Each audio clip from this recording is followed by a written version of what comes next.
Is your check engine light on? Don't ignore it. Stop by O'Reilly Auto Parts today and let our professional parts people scan your vehicle for free. We'll retrieve the codes, discuss possible solutions, and even help you find a professional technician if needed. Visit O'Reilly Auto Parts today for our free check engine light help. O'Reilly Auto Parts. Better parts, better prices every day. O'Reilly Auto Parts.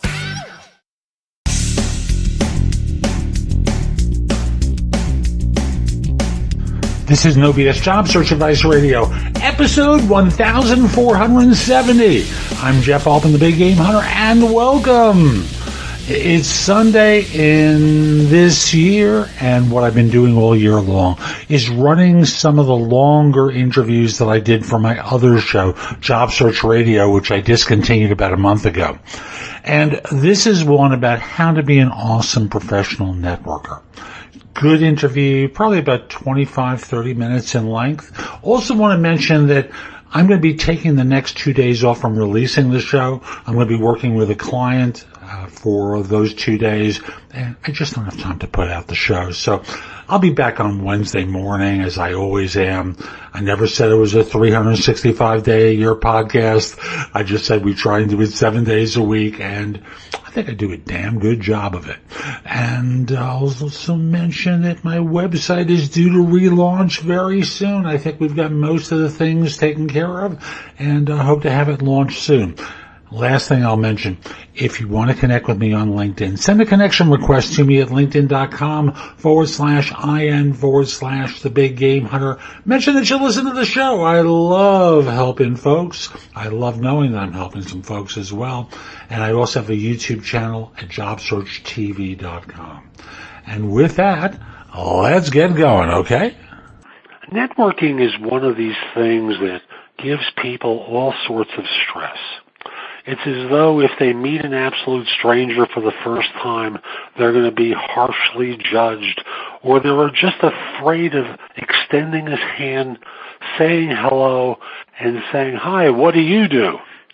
And it really isn't that hard, but all people I run into, or almost all people I run into, seem a bit inhibited by the process of networking.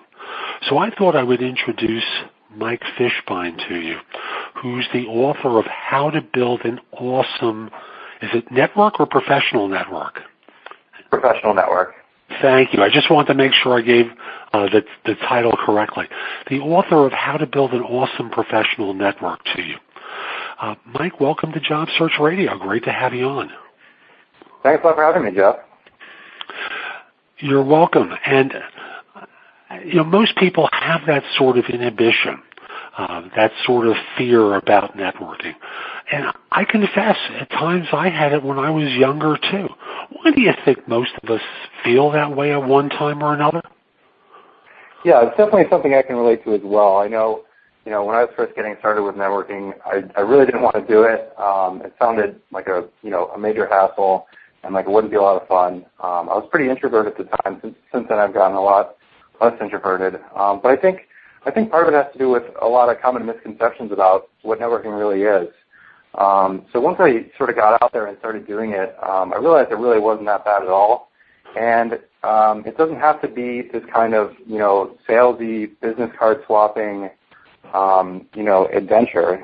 And in fact, it really shouldn't be if you want to do it well. And, after I got out there, I started, really enjoying it and getting a lot of value out of it and learning a lot in the process. So, I think it helps to just get out there and do it the right way.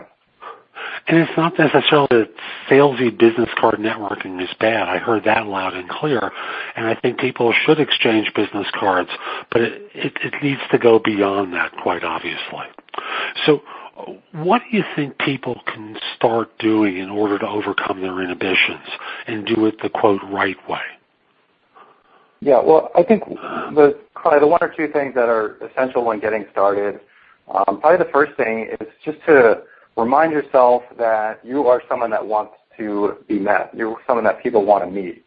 And so, when it comes to job searching, you remind yourself that you are a really qualified and skilled candidate. You provide a lot of value to an organization. And so that's really just kind of a mindset shift. And when you have that mindset, it gives you just a lot of confidence and motivation to get out there. And then from there, I think it really just takes practice and kind of making a lot of things happen. So I really think like the best way to get better at communicating with people and networking is to just do a lot of networking. And to do it right, you really kind of have to, put a lot of balls in the air, so to speak, and really put yourself out there, be visible, and meet lots of people. I think with that idea of practice, most people make the mistake of thinking that, the first person they meet, the first one they have an exchange with is going to be the one. The one that's going to, introduce them to the perfect individual or is the perfect individual themselves, so that this way it comes to a conclusion right away. And obviously that isn't the way that it works. Yeah, I think it requires really meeting a lot of people, and that's okay. Because when you do meet that one awesome person, it totally makes up for, all the other effort you put in there. So, when I go out, when I was first getting started and going out to events, I would hope to just meet one person at an event, one person that I really wanted to stay in touch with or do business with at each event. And I knew that would take me, probably meeting 10 or 20 or even going to multiple events and continuously meeting 10 or 20 people just to meet that one person. And that's an acceptable return just because that one person can have so much value to your career or your business.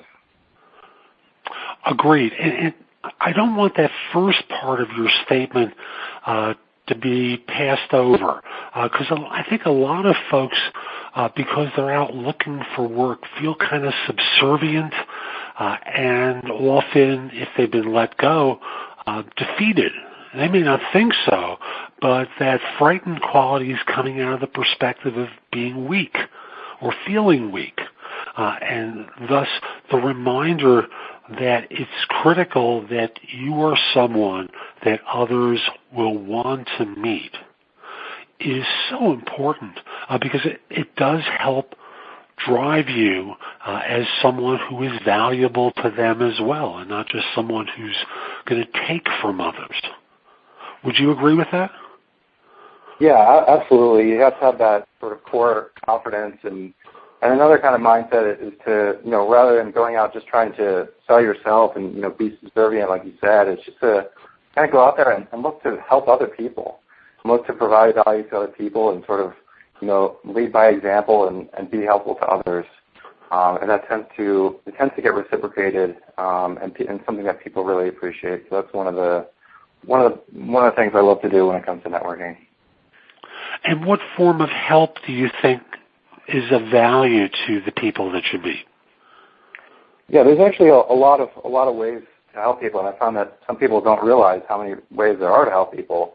And so, of course, you can help people in really major ways, like by making a connection to somebody that leads to a job offer, or helping two people do business together, or helping a company raise money, or some kind of big introduction. But you don't even really need to do that. You can be something as simple as sharing information with people that they would find valuable. So, maybe you're looking to get into the insurance industry. So maybe you're talking to somebody at an insurance company, and you could share maybe an interesting white paper about what's going on in the insurance company or that's relevant to their job. And that's something that really doesn't take that much time, but it's something that really, really people appreciate. So, rather than sending, hey, I'm still looking for a job, you're just saying, hey, here's this information that you might find useful. Another quick way is, promoting people's stuff, depending on what industry they're looking to get in.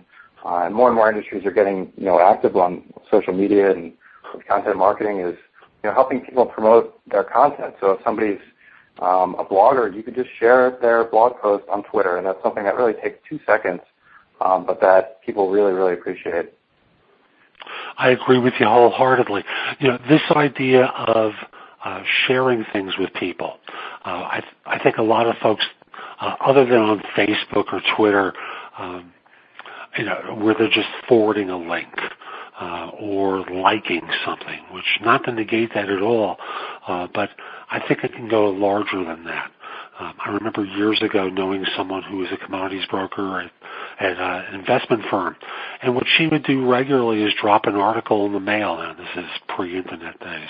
She would drop an article in the mail to clients that she thought was of value to them that would help them with some of their investment decisions.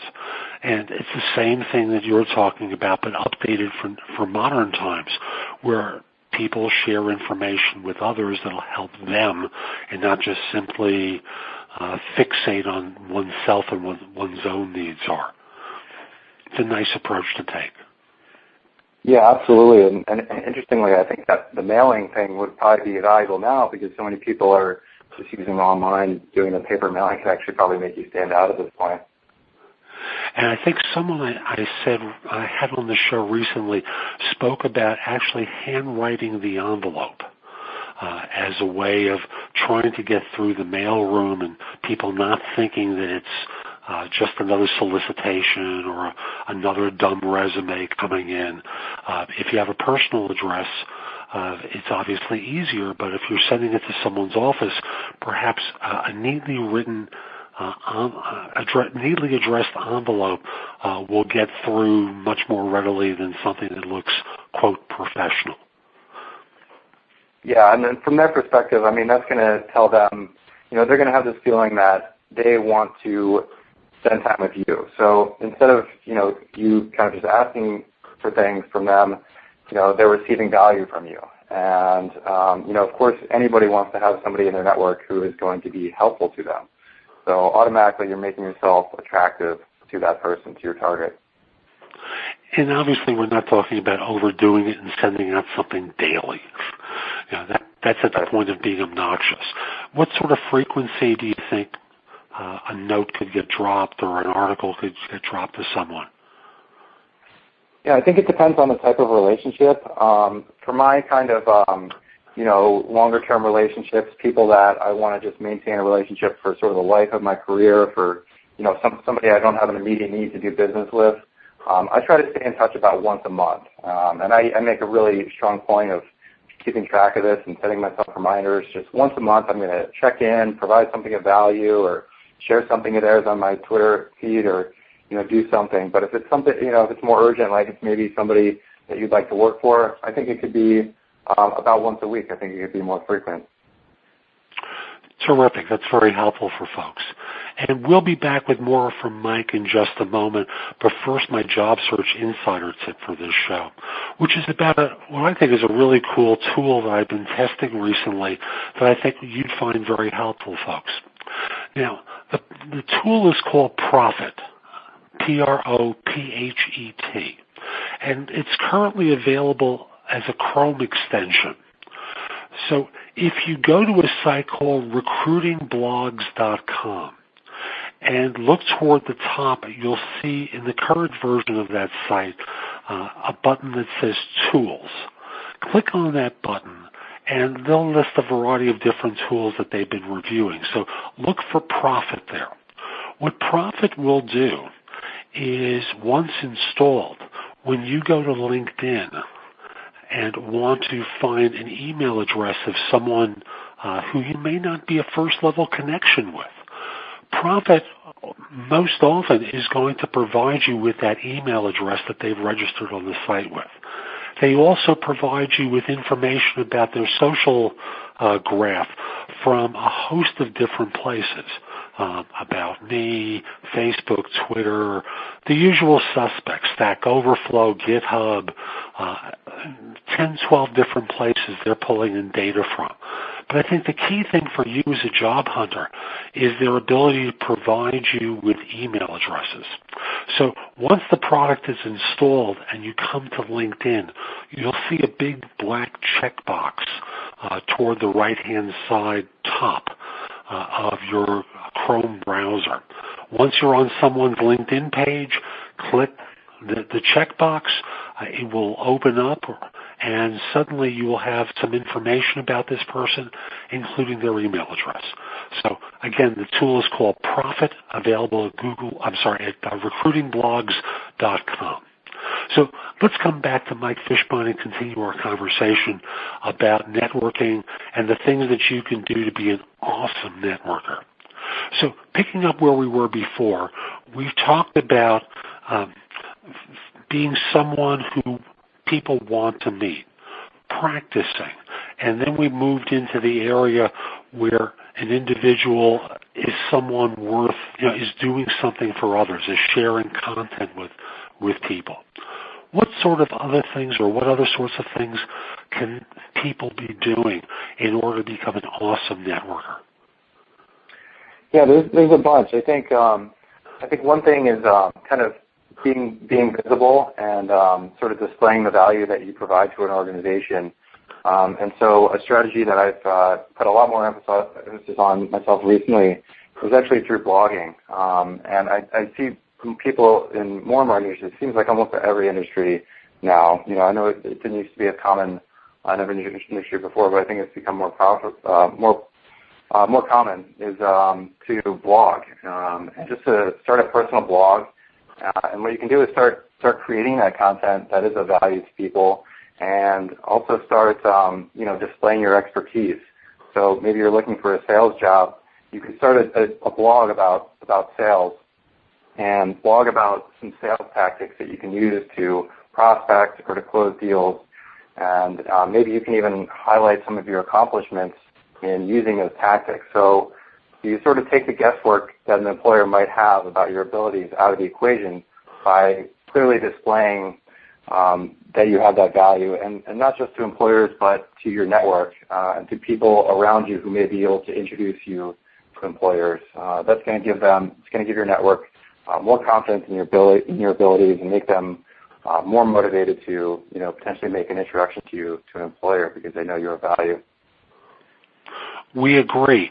One of the things that I think causes people who are networked with to have trepidation about the referral is that perhaps you're not as good as you've suggested that you are.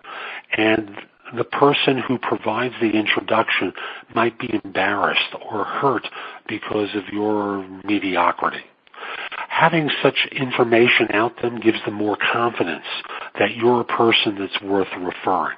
I know I've wound up with many clients based on this show, based upon my blog, based upon the content on my website that employers find very helpful and job hunters find helpful. So companies then come to me later on because they believe that I'm someone who is not the typical recruiter. That's probably the kindest way I can put it. And they're right, I'm not. But from your vantage point, the things that cause the person you're networking with to be more confident that you're someone worth referring and it won't come back to bite them is a huge advantage for someone. Cool. What else can people be doing? After that, I think it really just takes time, and it takes continually following up with the people that you meet, and really just making effort to build relationships over time. So I really think it's networking. You get the most value from it, not just from just meeting new people, but from enhancing your existing relationships and building relationships over time. So continuing to provide value, continuing to get in touch with people on social media, even just sending quick update emails, getting coffee with people if you can. And one thing I love to do is to introduce two people within my network who would benefit just from chatting. And this is, people, especially people in relationship-intensive businesses, but I found really people in any kind of role, they like meeting people that it's relevant for them to network with. So maybe you can introduce two product managers at two different companies so that they can talk shop, and maybe they're both looking for a job at some point in the future. And so they would benefit from that. And it's another act of providing value to people. So people are going to appreciate that, want to stay in touch with you. They're also going to feel a need or a want to reciprocate. So it's kind of the law of reciprocity, where you've done something for somebody, now they're going to want to return that favor. And the third main benefit is that when you help two people in your network, they may become in a better position to help you down the road. So maybe somebody doesn't have a job referral for you right away, but further down the road, as they continue to advance their career or grow their business, they may meet that person potentially as a result of you helping them, and they're going to remember you if you truly did help them. So true. Folks, I can't stress enough what you've just heard. Give more, get more is one of those credos I think many of us have heard at different times in our life, but forget about during the job search phase, where the temptation is all about me and thinking about what your needs are. You need to balance things out. You need to be able to help others so that they're in a position to help you too. One of my early guests on this show was a fellow named John Sampson, and John has been helpful to so many people. He started network groups in the state of New Jersey, even at times where he wasn't looking for work. He's brought back people who the group has helped, who are now in a position to hire. And when all is said and done, it's so important to be helpful to others because they don't forget. They don't forget the help that they receive from you.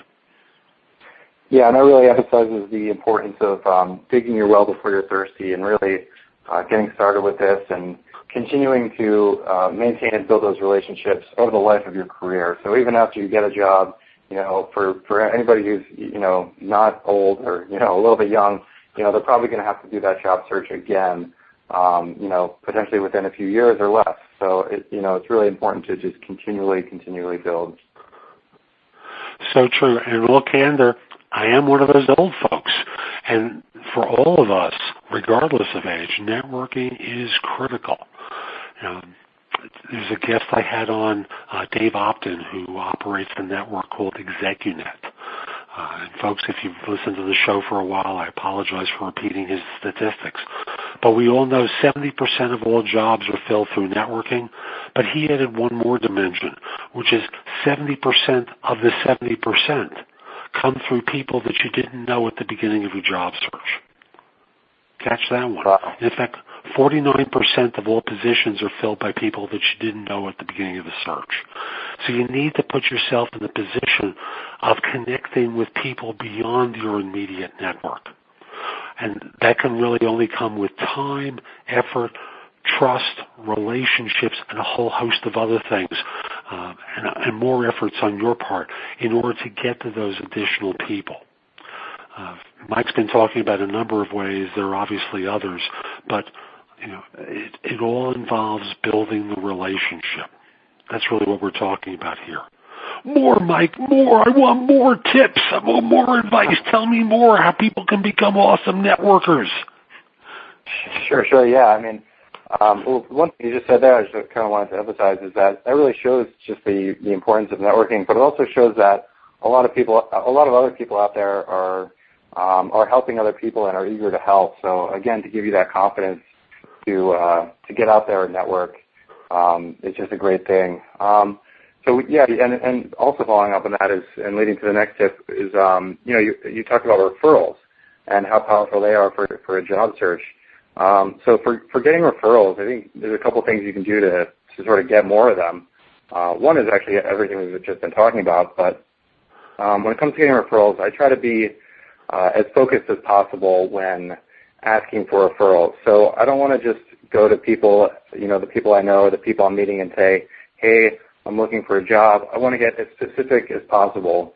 And so I want to say, I'm looking for roles in this industry, or I'm looking to work at this company, or even better, I'm looking to meet this specific person. So I would recommend, as an exercise, writing down 10 companies that you would like to work for, and then at each of those 10 companies, finding 10 people within them that might be the right person for you to talk to. And then what I would do is take that list, find each of those people on LinkedIn, and see if you have any second connections or even third connections, and then ask those second or third connections for an introduction to that specific person. So that makes it a lot easier for people to make that referral because they don't have to do any thinking. They don't have to think, oh, who do I know in the insurance industry? Oh, who do I know who does sales? They just say, oh, I know this person, and they can just go ahead and make that introduction. So that can kind of streamline that process.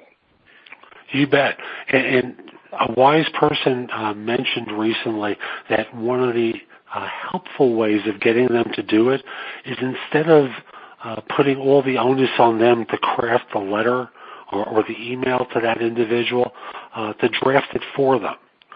So that when you're sending the note over or putting the call in, say, I have an outline of a note that you might be able to use. Obviously, tailor it as you like, but I thought I might be able to save you a little bit of time by giving you this way of describing me. And that just makes it so much easier for folks. Yeah, I try to do that as much as I can, and I love that when people, are asking me for introductions, because all I have to do is basically forward and make a couple small edits.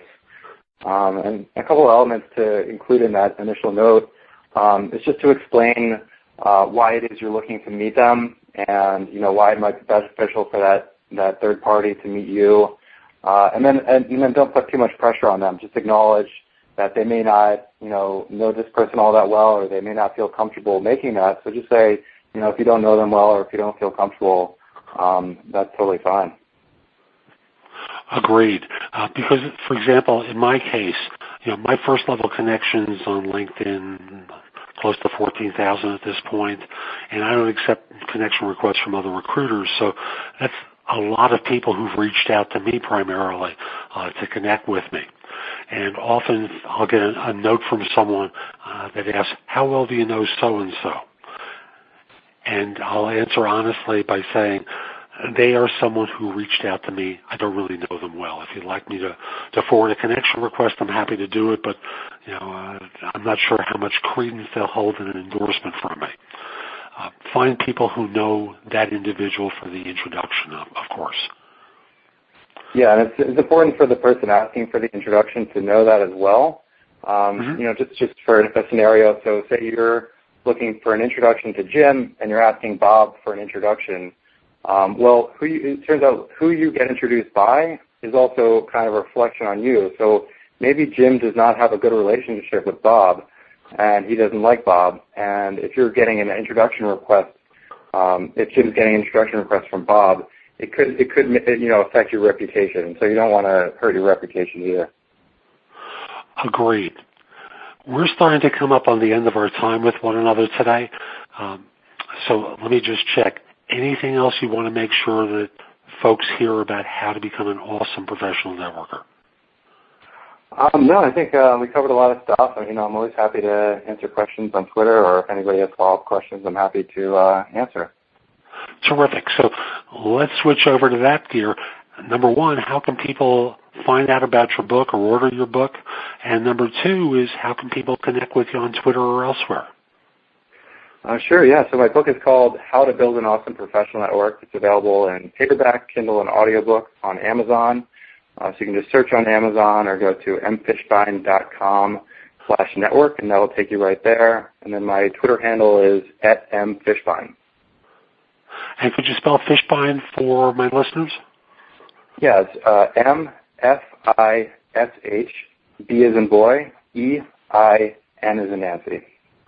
Terrific. Just wanted to make sure they weren't confused and would have the best way to reach you. So that's today's show. I hope you found it helpful. And if you did, here are a few more ways to get more from me. First of all, visit my website, which is thebiggamehunter.us. I have more than 6,000 blog posts there that you can watch, listen to, or read that will help you find your next job. If you want the best of my advice, join JobSearchCoachingHQ.com, where I've curated information with a focus on interviewing. If you decide to take the lifetime membership at the site, it's $299 currently, but that's the price of a coaching session or an hour of coaching from me, and I'll be giving that to you if you join with a lifetime membership. Have a few questions? Contact me through the Magnify app for iOS or PrestoExperts.com, where you can call me. Schedule a specific time with me through chat on Magnify or by connecting with me on LinkedIn at linkedin.com/IN/The Big Game Hunter. Once we're connected on LinkedIn, you can message me about coaching you, scheduling a time for Magnify or Presto Experts, speak with me about a resume or LinkedIn profile critique, help you with a salary negotiation or my trusted advisor services, and much, much more. Like you, I don't work for free. I do charge for what I do. You can take my classes on Skillshare and become a premium member using the link in the show notes and receive 2 months for free instead of just the one that the site offers. Skillshare offers thousands and thousands of courses, not just simply mine, on a host of different subjects that can help you in many different ways. Lastly, join my group on Facebook called Career Angles. It's free to the first 250 people who join and is focused on helping you do better at work. Information is shared daily and we're attempting to build a supportive group there. Ask to join. I'm not letting recruiters in at this point. So I'll be back tomorrow with more, and in the meantime, I hope you have a great day. Be great!